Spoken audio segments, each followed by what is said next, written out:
Hanya ada banyak sosok yang terlihat di peron. Serangan kuat yang terus-menerus, 3 orang yang memimpin pertarungan dengan Xiao Yan sebelumnya yaitu, Raja Iblis bermata 4 2 tingkat, kedua tubuh fisik runtuh dan tidak dapat menahan kekuatan penghancur tersebut. Akhirnya menghilang Xiao Yan mengeluarkan Ordo Kuno Dewa dan Iblis, 2 tingkat kedua seperti yang diharapkan Xiao Yan. 2 kelompok cahaya muncul diserap oleh Orde Kuno Dewa dan Iblis.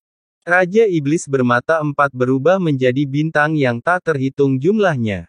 Saat cahaya bintang yang tersebar tenggelam ke peron, platform besar ini mulai berguncang terus mendaki ke atas, dan pembantaian Xiao Yan belum berakhir saat ini. Telapak kaki melangkah ke depan dengan mengesankan 7 langkah mengejutkan Tuhan, yang dilakukan oleh tubuh 10.000 zang kekuatannya beberapa kali lebih kuat. Bayangan kaki tidak hanya solid, ia juga memiliki kekuatan aturan yang samar-samar. Ini sudah berakhir, Lantian dan yang lainnya tampak pucat.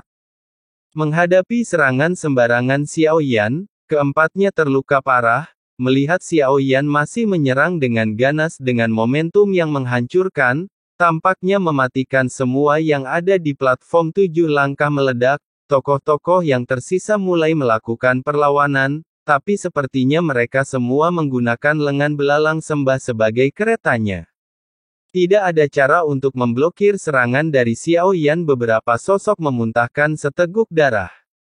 Bahkan dengan upaya gabungan, sulit untuk menolaknya. Sosok yang tidak dapat didukung itu melesat ke belakang, terlebih dahulu setelah 7 langkah dilemparkan. Sosok besar itu langsung berubah menjadi sosok biasa, menginjak guntur ekstrim dan memegang 8 penguasa Xuanzong yang sunyi. Sosok-sosok ini bergegas menuju mereka yang terluka parah, bisa mengubah aturan kontrol tempat ini dengan mudah. Wanita itu, saya khawatir itu mewakili keinginan makhluk abadi dan iblis. 1 kaki di laut tertawa. 1 kaki angin dan guntur langit hancur dengan 1 kaki. Keterampilan bertarung kuno dikombinasikan dengan kekuatan fisik Xiao Yan yang menakutkan saat ini. Walaupun aku tidak cukup kuat, kekuatan ketiga kaki ini sungguh menakjubkan. Xiao Yan membunuh 3 angka berturut-turut, tiba-tiba hanya tersisa 4. Setelah menghapus semua berubah menjadi titik bintang yang tak terhitung jumlahnya. Tiba-tiba platform di bawahnya naik dengan cepat. Platform telah melewati awan kelabu tapi lingkungan sekitar menjadi semakin gelap, sepertinya aku berada jauh di dalam awan di antara awan yang redup. Itu adalah bagian atas platform, ada istana peri yang tergantung di sana, hanya melihat dari kejauhan tapi sepertinya sepi dan sepi. Istana Abadi Tianjun, kami langsung pergi ke Istana Abadi Tianjun. Lantian dan lainnya terluka parah, saya juga tertarik dengan istana peri di atas kepala saya. Tiba-tiba dia mengeluarkan suara yang sangat gembira tapi saya tidak menunggu lama sampai mereka bahagia. Suara pertarungan sengit terdengar lagi di kejauhan, lalu dia melihat ke atas, saya melihat sesosok tubuh tertutup api, daerah sekitarnya bahkan lebih diselimuti oleh busur listrik. Penggaris beban genggam, dia satu-satunya yang tersisa di lapangan, semuanya diselesaikan olehnya. Pupil keempat orang itu tiba-tiba menyusut. Mereka tahu bahwa Xiao Yan sangat kuat, hanya tidak menduganya akan sangat kuat saat ini. Mereka berempat hanya merasakan di mata Xiao Yan. Mereka sama seperti semut melihat Xiao Yan memegang 8 penguasa misterius yang sunyi itu. Jelas masih jauh beberapa saat yang lalu, namun di tengah gemuruh dan kilatan cahaya datang di depan semua orang. Senior, maafkan aku. Senior, kasihanilah. Lantian memimpin dengan berlutut di tanah. 2 orang lainnya bereaksi cepat dan berlutut saat melihat ini. Hanya si bungkuk gigitan gigi, bahkan jika Anda tidak mau atau memilih untuk hibernasi, apakah kamu begitu takut mati? Xiao Yan berkata dengan dingin. Saya sangat tidak menyukai keempat orang ini. Datanglah sepenuhnya, bukan hanya tidak ada bantuan, hal ini juga menyebabkan banyak hambatan. Itu hanya karena Xiao Yan tidak ingin membunuh tanpa pandang bulu, jadi saya tidak segera mengambil tindakan. senior kami bukan dari dunia kuno yang abadi dan iblis, sejujurnya ruang kita sedang dalam krisis, dipaksa datanglah ke sini untuk mencari terobosan dalam ciptaan Tuhan yang abadi jika kita mati di sini. Dunia kita akan kehilangan harapan. Lantian berkata dengan menyedihkan, dua orang lainnya pun mengungkapkan penderitaannya.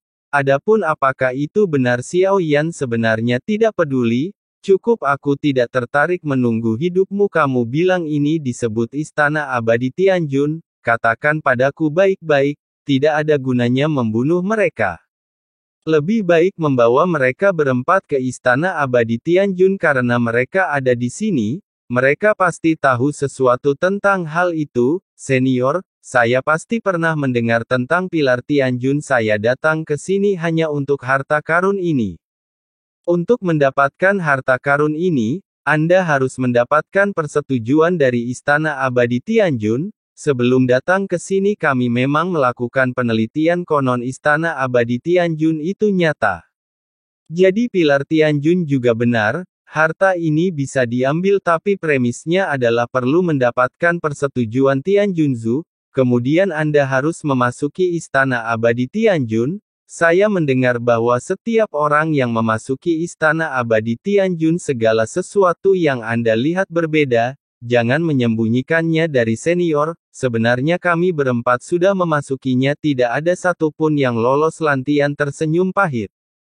Tidak takut malu, alasan utamanya adalah aku tidak berani mengatakan setengah kebohongan pada Xiao Yan sekarang.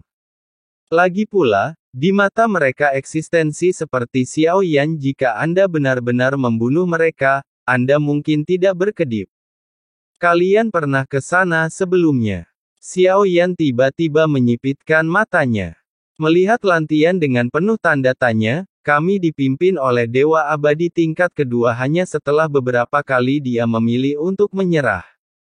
Tapi untuk kita ini adalah ciptaan terbaik, susah untuk dicari, jadi saya ingin mencobanya lagi. Maksud Anda apa yang dilihat semua orang saat memasuki Tianjun Immortal Palace berbeda, tapi apakah akan ada ilusi? Dunia kuno yang abadi dan iblis tampaknya sangat terobsesi dengan ilusi.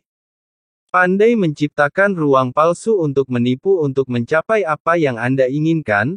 Ya, dan dunia fantasi yang Anda masuki berbeda setiap saat, akhirnya kita semua keluar dari ilusi tapi tidak ada yang bisa mendapatkan persetujuan Tianjunzu, kedengarannya aneh. Kami telah berada di sini, beberapa kali ini adalah pertama kalinya, kami menghadapi situasi seperti ini. Secara logika mereka akan muncul secara berurutan, dan ada monster yang belum pernah kita temui sebelumnya. Lantian melanjutkan. Xiao Yan tidak menganggapnya serius. Saat kedua orang itu muncul, pahami saja, segala sesuatu yang terjadi setelahnya selalu ada orang yang menimbulkan masalah, itu tidak terlalu penting. Xiao Yan memandang Istana Abadi Tianjun, kemudian matanya tertuju pada bagian belakang Istana Abadi Tianjun. Anda bisa melihat pilar-pilar batu yang seolah menopang dunia ini adalah akhir sampai di sini. Pilar Tianjun ini besarnya mencapai 10.000 kaki. Senjata seperti itu bahkan Genshin Impact mungkin akan menganggapnya terlalu besar. Lihatlah pilar Tianjun yang berdiri di sini.